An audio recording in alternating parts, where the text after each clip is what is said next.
An American from a Colombian origin who made a pact with God. While being in an ordeal, God saved him from his crisis. How did he deal with life afterwards? Dramatic events.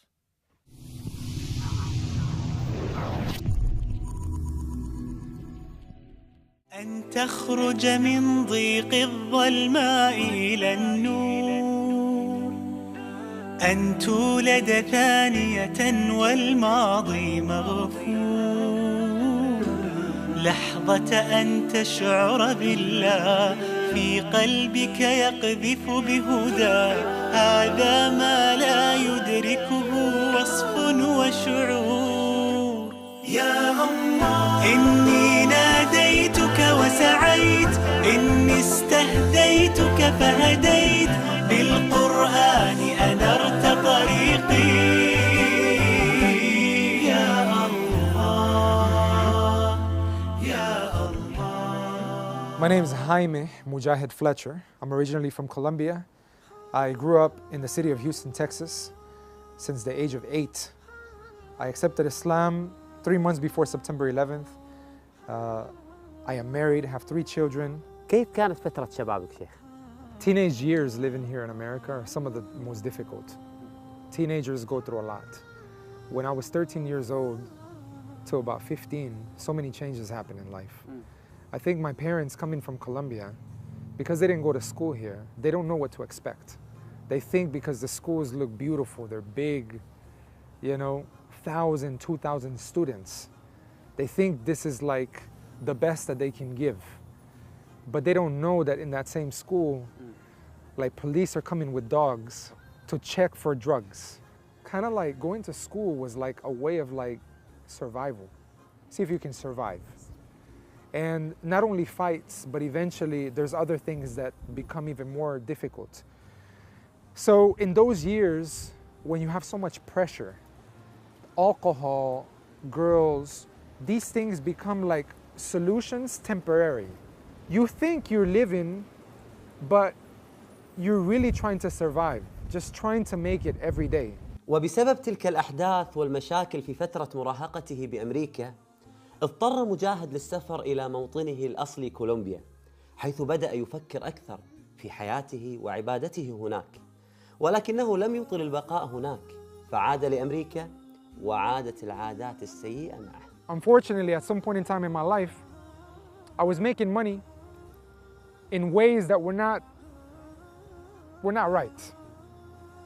And in one incident, a life-changing incident for me, I was on my way to New York in a car with a Jamaican, he had dreadlocks, and another guy, and we were traveling, and I had in my bag in that car some merchandise that I was taking up to New York to sell for a lot of money.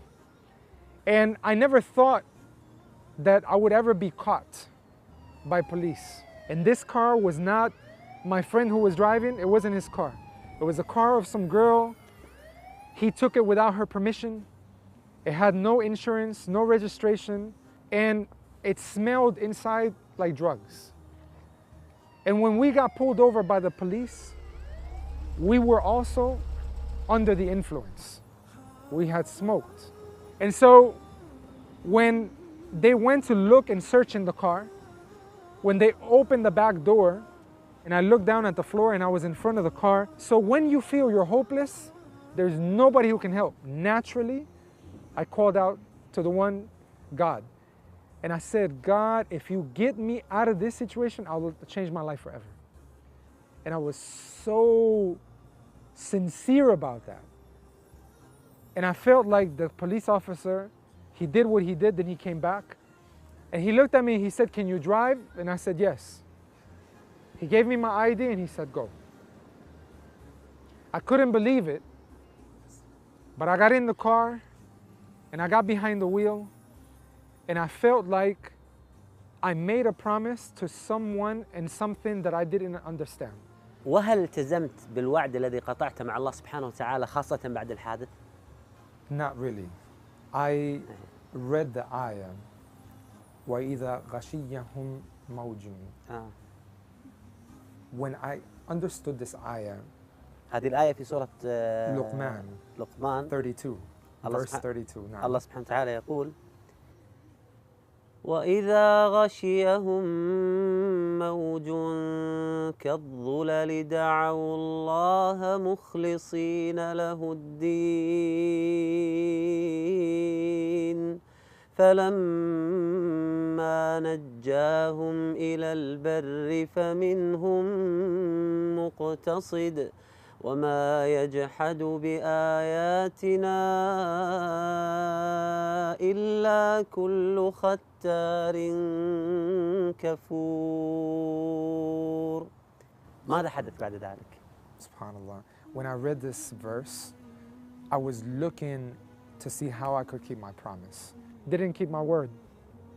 But eventually, I knew I had to be right with God, and it wasn't until I had a car accident. I hit the middle of the divider of the freeway and flipped over. And when we flipped over, we slid upside down in this car, and the sunroof was open.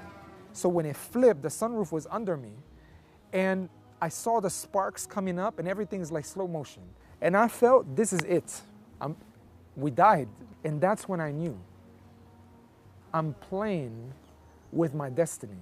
If I died that day, I'm not going to the right place. And that's when I realized I don't have time anymore to turn my back on Allah. I had money, I had cars, I had friends, girls. I had everything that people want, but I wasn't happy. كنت أسير الحيرة أحمل قلبا تاه كان الصمت مخيفا قبل كلام الله فإذا بالرحمن قريب يسأله الحائر فيجيب أشهد أن لا رب ولا معبود سواه يا الله إني ناديتك وسعيت إني استهديتك فهديت بالقرآن أنرت طريقي يا الله. فعاش فترة بعد هذا الحادث يقرأ في القرآن والإسلام ويحضر الدروس العلمية في المساجد قبل إسلامه. وفي يوم من الأيام صلى مع المسلمين وهو لا يزال غير مسلم. One guy who now I know him, good brother, half of the Quran, he comes up to me and says, have you become Muslim? I said, no, not yet. He said, why? I said, I'm just reading, studying. He said, but you were praying. And I said, I can't pray? And he said, no, I just want to tell you that if you don't embrace Islam, you're going to hell. I said, what? You know where I'm going? This is what he told me. I'm going to hell. It was shocking. I was hit, you know? I felt like, how can you know where I'm going? Right? And I couldn't understand how this guy knows this book and acting like this. So I was very confused. I left the masjid 6 months. I don't want to see another Muslim. I don't want to see anything. But I love the Quran. أنا في هذا البرنامج ذكرت أكثر من مرة الحكمة في الدعوة، كيف ندعو غير المسلمين، كيف كان النبي صلى الله عليه وسلم يدعو غير المسلمين إلى الإسلام، وكيف كانت أخلاقه عليه الصلاة والسلام. هذا الرجل حافظ القرآن لما نصح أخونا مجاهد يريد أن ينقذ من النار. بهذه الطريقة ممكن أنت تدخل النار والعياذ بالله. You know, there's so much noise out there, and there are so many things being said in the world.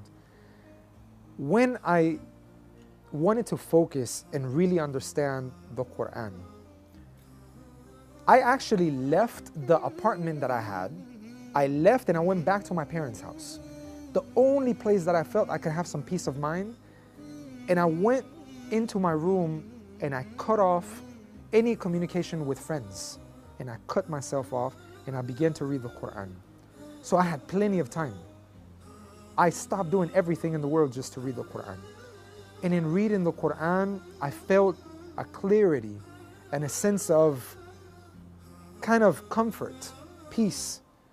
And the more that I read, the clearer things became. اقتنعت بالإسلام وآمنت بالله عز وجل وتريد أن تنطق بالشهادة. حدثني عن قصة هذا اليوم. MashaAllah. I actually was in a city away from my city about 18 hours. One man from the bus. So when he sat down and he spoke to me in my language, ¿Cómo estás? I said, where are you from? And he said, Colombia. I said, I'm from Colombia. So we sat down and I said, how is this? How did you become Muslim? So he explained to me. And then he asked me, what do you think about Islam? I started telling him, if the people in Colombia knew, and I started mentioning things in the Quran, that if they knew, they would have a better life, even though they're very good. So after hearing me out, the guy asked me, why would you take so many things from the Quran and from Islam, that if you apply it to a country, it can help that country, but you yourself don't accept it? So that day, I felt like it was the day that I had to be humble. And I told him, okay, I didn't believe the Shahada was a big deal. I thought the Shahada is just a few words. Anybody can say a few words. And he said, no, but if you do this, you will find that it changes a person's life. And so we went, and there were about 1,500 people, 1,500 people in that mosque that day. And I went, and they told me, okay, so-and-so is going to give the Shahada. I repeated. As soon as I finished saying the Shahada, it was as if some weight had been taken off. And then so many people stood in line to hug me. Wow. And when I walked outside of that masjid that day, when I looked at the sky, it was blue. The trees were green. Everything was brand new. I didn't even know that when you become Muslim, you're like a newborn baby. But that's exactly the feeling that I had. Allah. My heart felt like it was clean. And the first thing that I wanted to do is go and call my mother and ask her to forgive me for everything that I did before when I was young. And I told her from this day on, life's gonna be different forever. And that's the day that I never in my life afterwards had another drink of alcohol, went out, did any of the stuff that I used to do before. Because I didn't need to. A lot of those things were being done because there was some emptiness. In accepting Islam, it filled it. وكنت اسمع حكي عنا مقامه فوق ما يحكون ياخذ بيدي للجنة ويشرق من ضياه الكون. As soon as I accepted Islam, I came across a verse that said, وَمَا أَرْسَلْنَا مِن رَسُولٍ إِلَّا بِلِسَانِ قَوْمِهِ لِيُبَيِّنَ لَهُمْ وَيُضِلُّ اللَّهُ مَن يَشَاءُ وَيَهْدِي مَن يَشَاءُ وَهُوَ الْعَزِيزُ الْحَكِيمُ. That ayah was the way we began doing da'wah. My father became Muslim. My girlfriend, we got married. A lot of my friends became Muslim. شيخنا لماذا اتجهت إلى الدعوة بالأصل؟ Because every messenger came and spoke the language of their people. And the language is not only what is said, but the thaqafa, you know, the culture that is transmitted in the way that we understand the world. So the means of communication is what can make something very clear. حدثنا عن هذه الإصدارات الجميلة الدعوية. ما شاء الله.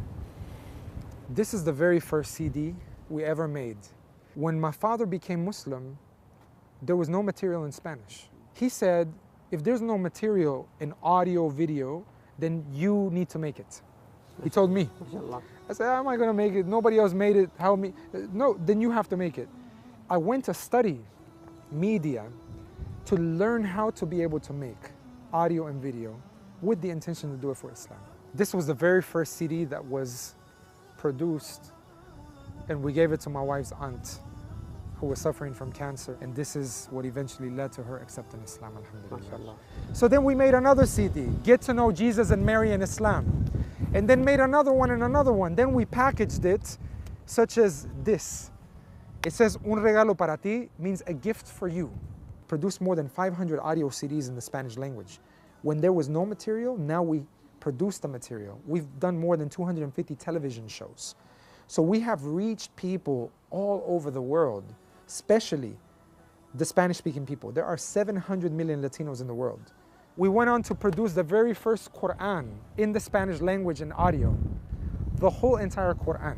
MashaAllah. It was almost a 5-month project, from Surah Al-Fatiha all the way to Surah Al-Nas, in the Spanish language totally. My father, when he became Muslim and he asked me, to be a person, to make this production, he became the narrator because his Spanish is excellent. It's like the Fusha in Spanish.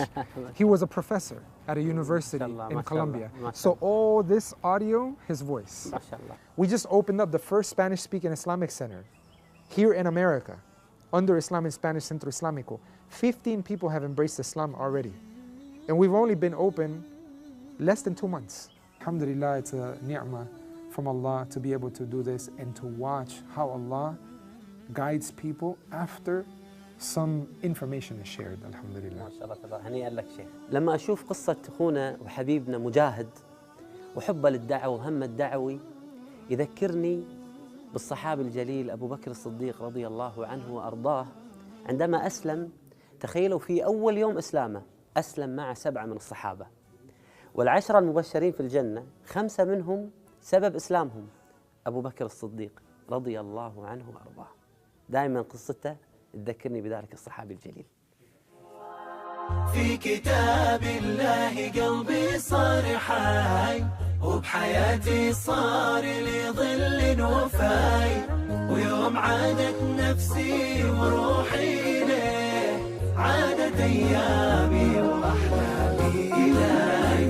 كل ما أتلوه أو جيت أسمعه أنسى آلامي وأحزاني معاه، من عرفته صارت أيامي هنا، نور في الظلمة في الضيقة ساعة. كل ما أتلوه أو جيت أسمعه أنسى آلامي وأحزاني معاه، من عرفته صارت أيامي هنا، نور في الظلمة في الضيقة ساعة.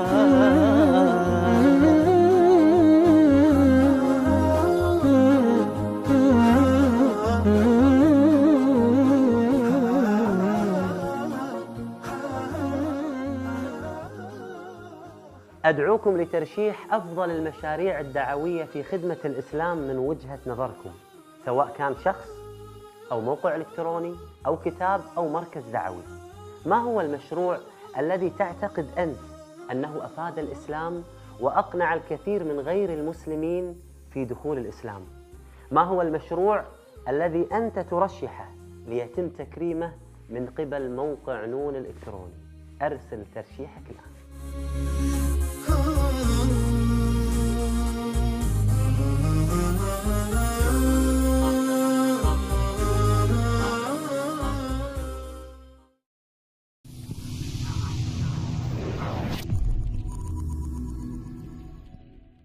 اشترك معنا في هذه القناة بإذن الله، راح توصل لك حلقاتنا أول بأول، وساهم معنا في نشر هذه القناة.